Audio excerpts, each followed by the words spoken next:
In other big news this hour, Israeli Prime Minister Benjamin Netanyahu addresses the United Nations General Assembly meeting today in New York. He faces a daunting challenge. While Iran is launching a charm offensive, he'll try to once more warn the world about the dangers of a nuclear Iran. Here's CBN News' Chris Mitchell from Jerusalem.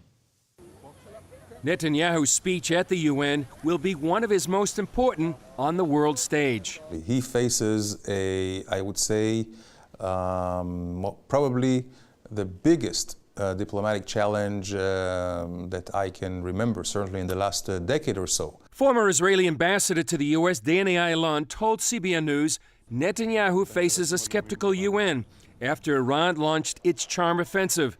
The offensive is designed to convince the West Iran doesn't want to build a nuclear bomb and that the West should lift economic sanctions. The challenge is not from the sweet talk, the charm offensive of the Iranians. It's the response of the international community, how easily they have been embracing the Iranians without calling them into check. So this is the main challenge, is to tell the world the truth, to set the record straight, and to keep the pressure on Iran. Before his UN speech, Netanyahu met with U.S. President Obama. His main topic, Iran. Obama says he's willing to talk with the Islamic Republic. Because of the extraordinary sanctions that we have been able to put in place over the last several years, the Iranians are now prepared, it appears, to negotiate. We have to test diplomacy. Netanyahu says he wants to see action, not just talk.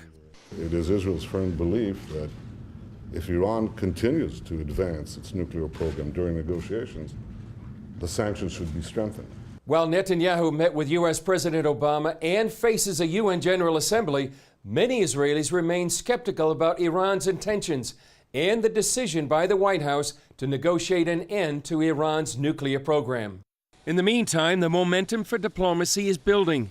U.S. Secretary of State John Kerry now says he feels a deal with Iran about its nuclear program could be finished within 3 to 6 months.